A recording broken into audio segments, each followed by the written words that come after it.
School ছাত্রীর সাথে এমন একটি ঘটনা ঘটবে স্কুল ছাত্রী কল্পনাও করতে পারেনি। সে ঘরে ঢুকেই অবাক। ওরে বাবারে বাবা! এটা আমি কি দেখলাম? এত বড়। এরকম জিনিস আবার হয় নাকি? সে এইদিকে ওইদিকে তাকিয়ে মনে অনেকটা সাহস নিয়ে যখনই যাবে তার মামাতো ভাইয়ের কাছে, তার মনে হলো না, মামাতো ভাই এখন থাক। আগে দেখতে হবে বাড়িতে মামাতো ভাই আর আমি ছাড়া অন্য কেউ আছে কিনা। এখন সে সবদিকে দেখেন চেক দিচ্ছে। মানে স্কুল ছাত্রী এমন একটি ঘটনা ঘটাবে এটা কেউ ভাবতেও পারেনি যে আসলে তার মাথায় আজকে হঠাৎ করে কি ভূত চাপ দিল। সে আজকে মামাতো ভাইয়ের সাথে এমন একটি কাজ করবে। সে এখন অনেক খুশি, যাক মামাতো ভাই আর আমি ছাড়া তার মানে বাড়িতে কেউ নেই। এখন সে ফুল শিওর। হঠাৎ করে তার মনে হলো যে দরজার দিকে কেউ আছে কিনা। এখন সে ঘরের দরজা খুলে দেখতেছে যে সিঁড়ির মধ্যে কেউ আছে কিনা। দেখেন, এখন সে দেখতেছে না কেউ নেই। সে অনেকটা খুশি। সে এখন অনেক খুশি মনে ঘরের দরজা লাগিয়ে চলে আসবে তার মামাতো ভাইয়ের কাছে। সে আর একটা সেকেন্ডও দেরি করবে না। সরাসরি চলে যাবে মামাতো ভাইয়ের কাছে। দেখেন, আর এইদিকে তার মামাতো ভাই তো ঘুমিয়ে রয়েছে। সে তো জানেই না যে তার মামাতো এই ফুফাতো বোন এসেছে তার কাছে এবং তাকে সারপ্রাইজ দিতে। আর সেও কিন্তু এমন একটা সারপ্রাইজ পাবে সে কখনো কল্পনাও করতে পারেনি। দেখেন, মামাতো বোন কি করবে? ফুফাতো ভাইকে দেখতেছে অনেকক্ষণ ধরে। তার আর মন মানতেছে না। কিন্তু সে সাহস করে কিন্তু ধরেই ফেলবে। আর সাহস করে ধরার পরে দেখেন কাহিনীটা কি হয়।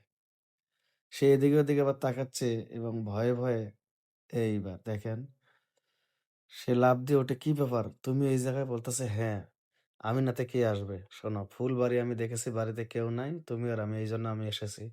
আর কোন চিন্তাও করো না। ২ দিন পরে তো তোমার সাথে আমার বিয়ে হবেই। তাহলে সমস্যা কি?" এখন দেখেন সেই ছেলেটা কতটা ভদ্র। সে বলছে, "দেখো বিয়ে হবে, বিয়ে তো আর হয় নাই। এমনও তো হতে পারে যে তোমার সাথে আমার বিয়ে নাও হতে পারে। কারণ কার সাথে কার বিয়ে লেখা এটা বিয়ে না হওয়ার আগ পর্যন্ত মানে বলা যাবে না। এইজন্য আমি চাই না যে বিয়ের আগে তোমার সাথে আমার কোনো সম্পর্ক থাক। বা দেখা যায় আমার সাথে বিয়ে না হলে তুমি তোমার বিয়ের পরে তুমি তোমার স্বামীকে ঠকাবা বা আমি আমার স্ত্রীকে ঠকাবো। এটা আমি চাই না। সুতরাং যখন তোমার সাথে আমার বিয়ে হবে তখন এসব তখন যাও।" আসলে এইরকম ছেলে পাওয়া খুবই ভাগ্যের ব্যাপার ভাই। এই ছেলেটার জন্য অন্তপক্ষে হলেও আপনারা ভিডিওটা শেয়ার দিয়েন বা একটা কমেন্টস করে জানাবেন যে আসলে ছেলেটা মানে কতটা একটা মানে সৎ ফ্যামিলির বা একটা ভালো ফ্যামিলির বা একটা ভালো ছেলে। এর যে উদাহরণ দিলে অবশ্যই কমেন্টস করে জানাবেন। দেখেন, এরকম কিন্তু আমাদের আশেপাশে অনেক ঘটনা ঘটে। ছেলেটা চাইলে কিন্তু এই সুযোগটা কাজে লাগাতে পারত। কিন্তু সে তা করেনি। কারণ সে ভালো করেই জানে যে বিয়ের আগে সম্পর্ক নয়, যা হবে বিয়ের পরে। কারণ তার সাথে তার বিয়ে নাও হতে পারত। এখন সেই মেয়েটাও চিন্তা করতেছে, না এটা আমি যা করলাম মস্ত বড় ভুল। এটা আসলে ঠিক না। কারণ সে তো আমার যদি বিয়ে হয় সে তো আমার স্বামী হবে। তাহলে বিয়ের আগে এসব আসলে করা ঠিক না। সে যা বলছে একদম ঠিক বলছে। দেখেন মেয়েটা কিন্তু অনুতপ্ত ভাই। প্লিজ ভিডিওটা শেয়ার দিয়ে অন্যকে দেখার সুযোগ করে দিন এবং যারা এই ধরনের মন মানসিকতা নিয়ে আছে তারা যেন একটু হলে সতর্ক হবে যে না, বিয়ের আগেই কোনো কিচ্ছু না। যা হবে বিয়ের পরে। এই ভিডিওটা শুধুমাত্র সচেতনমূলক। এখান থেকে যদি আপনারা একটুও সচেতন হয়ে থাকেন, যদি আপনাদের বিবেক একটুও লাড়া দেয় যে না আসলে বিয়ের আগে কোনো সম্পর্কই ঠিক না। সব বিয়ের পরে। যদি এই জিনিসটা আপনাদের মাথায় ঢোকে, অবশ্যই ভাই ভিডিওটা শেয়ার দিবেন।